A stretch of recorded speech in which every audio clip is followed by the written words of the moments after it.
Perfect study 68 channel में आपका स्वागत है।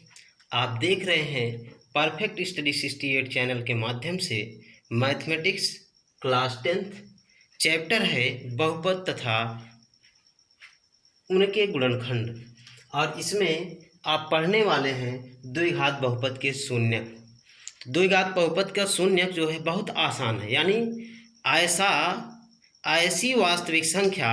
ऐसी वास्तविक संख्या जिसको बहुपद में रखने पर बहुपद का मान शून्य प्राप्त हो, बहुपद का मान शून्य प्राप्त हो, उसे बहुपद के शून्यक कहते हैं। तो इसके लिए आप देखिए एक एग्जाम्पल, जैसे आपको दे दिया गया कि 2 तथा क्या 2 तथा -2 बहुपद x+2 के शून्यक हैं या नहीं। यही आपको मान लीजिए क्वेश्चन दे दिया गया कि क्या 2 और -2 ये बहुपद x+2 के शून्यक हैं कि नहीं है। तो इसके लिए आप क्या करेंगे, बहुत आसान सा है। तो यहाँ पे आप जो है बहुपद को प्रदर्शित करते हैं P ऑफ x बराबर x+2, और इसमें सीधे आप क्या करेंगे, x बराबर 2 रखने पर, x के स्थान पर 2 रखेंगे तो P ऑफ 2 इक्वल 2 + 2, तो P ऑफ 2 की वैल्यू कितनी आई, 4। यहाँ आप लिखेंगे अतः 2 बहुपद x+2 का शून्यक नहीं है। फिर क्या करेंगे, P of x equal x+2 में x बराबर -2 रखने पर, अब -2 रख करके देखिए, 2 तो नहीं हुआ, -2 पे देखिए, P of -2 equal -2 + 2, P of -2 equal 0, शून्य प्राप्त हुआ। हमने यही आपको बताया कि बहुपद के शून्यक के लिए आप क्या करेंगे कि ऐसी वास्तविक संख्या जिसको बहुपद में रखने पर, बहुपद में चर के स्थान पर रखने पर बहुपद का मान क्या प्राप्त हो, शून्य, उसे क्या कहेंगे, बहुपद के शून्य। तो यहाँ आप लिखेंगे अतः -2 बहुपद x+2 का शून्यक है। अब यहाँ रैखिक बहुपद था तो शून्यक है लिखा गया। अगर द्विघात बहुपद रहेगा तो एक शून्यक होगा, त्रिघात बहुपद रहेगा तो उसी प्रकार से त्रिघात बहुपद के 3 शून्यक होंगे। यहाँ रैखिक बहुपद है, एक ही शून्यक इसका होगा तो एक ही आया भी है। द्विघात बहुपद के 2 शून्यक होंगे, त्रिघात बहुपद के 3 शून्यक होंगे। इस प्रकार से हम आपको एक क्वेश्चन और बताते हैं इसी एग्जाम्पल पर। तो आप देखिए कि यदि आपसे पूछ लिया जाए कि क्या, अगला क्वेश्चन आपका है, क्या 2 तथा 0 x² - 2x के शून्यक हैं या नहीं। ठीक, x² - 2x दिया गया है और इसके शून्यक यह 2 तथा 0 हैं कि नहीं है, ये आपको दिखाना है। तो आप क्या करेंगे, सलूशन में इसके आप जो है, सलूशन में सबसे पहले आप लिखेंगे P of x equal x² - 2x। फिर क्या करेंगे, x इक्वल 2 रखने पर, x के स्थान पर क्या रखेंगे, 2 रखेंगे तो आपका आएगा P ऑफ 2 इक्वल 2 का स्क्वायर -2 × 2 इक्वल 4 - 4, P ऑफ 2 की वैल्यू आ गई कितनी, 0। यहाँ से अतः 2 बहुपद x² - 2x का एक शून्यक है, क्योंकि इसके कितने शून्यक होंगे, 2। ये द्विघात बहुपद है, इसके 2 शून्यक होंगे, एक शून्यक अभी मिला क्या, 2। फिर दूसरे पर चेक करेंगे, P of x equal x² - 2x, और यहाँ x इक्वल रखेंगे 0 रखने पर, तो आपको मिलेगा P ऑफ 0 इक्वल 0 - 0 और P ऑफ 0 इक्वल 0, अर्थात यहाँ भी शून्य आया। तो यहाँ भी आपका क्या होगा, अतः शून्य बहुपद एक्स स्क्वायर माइनस 2x का एक शून्यक है। दोनों शून्यक किसके मिल गए। अब देखिए जो शून्यक है इसी से गुणनखंड भी प्राप्त किया जा सकता है। तो यहाँ पे देखिए अगर हम शून्यकों को x माइनस शून्यक लिख दें तो वह उसका गुणनखंड होगा। तो शून्यक के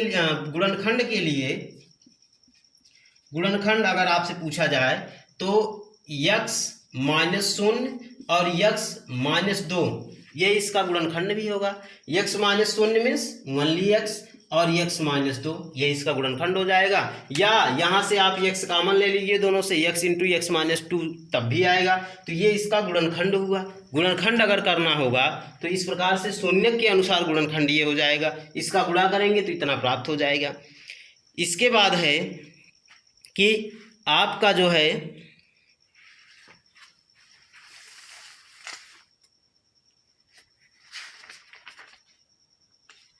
एक क्वेश्चन और, यदि द्विघात बहुपद इसी शून्यक के आधार पर है, शून्यक के आधार पर ही है क्वेश्चन, यदि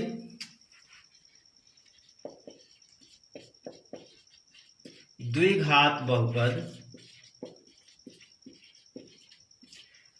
बहुपद कौन सा है, m x square plus 3x plus 2 minus plus 2 equal 0, m x square plus 3x plus 2 equal 0। ये द्विघात बहुपद आपको दिया गया है और द्विघात बहुपद है भी। में x के मान 2 या 1/2, में x के मान 2 या -1/2 या 2 मान दिया गया है। 2 या -1/2 में से किसी एक के लिए यम का मान ज्ञात कीजिए। किसी एक के लिए क्या, दोनों के लिए निकाल लीजिए। में से किसी एक के लिए यम का मान ज्ञात कीजिए। तो देखिए यम का मान ज्ञात करने के लिए कह दिया और 2 मान दिया है, दोनों इसके शून्यक होंगे तभी तो इसका मान आएगा। तो शून्यक के लिए इस बहुपद को पी ऑफ एक्स को हम 0 के बराबर रखेंगे और x का यह मान क्रमशः रख करके। तो आइए इसका सलूशन करते हैं। सलूशन में होगा कि पी ऑफ एक्स बराबर M x square plus 3x plus 2 equal 0। तो x के ये दोनों मान हैं और x के अगर दोनों मान हैं तो इन दोनों मानों को रखने पर इस बहुपद का मान क्या आएगा, शून्य। M x square plus 3x plus 2 equal 0 है, ये बहुपद नहीं है, ये तो आपका बराबर 0 द्विघात समीकरण दे दिया, गलत दिया है। केवल इतना ही होना चाहिए। अब देखिए यहाँ पे ये पी ऑफ एक्स हुआ और इस पी ऑफ एक्स का मान आना चाहिए, इसका मान क्या आना चाहिए, 0। x बराबर 2 पर बहुपद का मान 0 होगा। तो रखिए यम गुणे 2 का स्क्वायर प्लस 3 गुणे 2 धन 2 बराबर क्या होगा, 0, क्योंकि बहुपद का मान 0 होगा x के मान पर। x का मान दिया है ऑलरेडी, तो यहाँ हो गया 4m plus 6 plus 2 equal 0। 4m equal -8, तो यम इक्वल -8/4, तो यम इक्वल आया -2। ठीक, दूसरे वाले देख लेते हैं।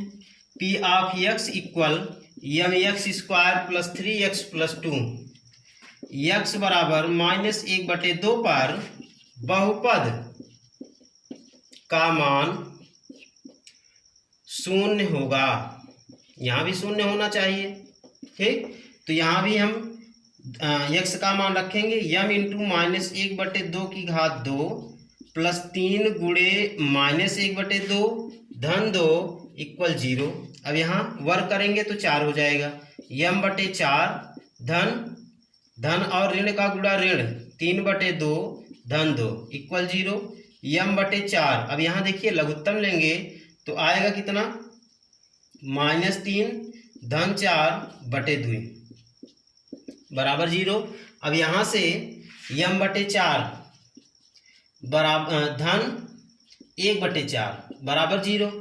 तो अब 1/4 को उस तरफ ले जाएंगे तो m/4 बराबर ऋण 1/4, तो 4 से 4 कट जाएगा, m बराबर आएगा -1। तो m का मान -1 और -2, m के दो मान प्राप्त हुए, दोनों मानों के लिए। आपसे प्रश्न कह रहा है में से किसी एक के लिए m का मान ज्ञात कीजिए, लेकिन हमने दोनों के लिए m का मान निकालना है, तो एक के लिए m का मान -2 और दूसरे के लिए m का मान -1 आया है। इस प्रकार से आप प्रत्येक क्वेश्चंस को हल करेंगे।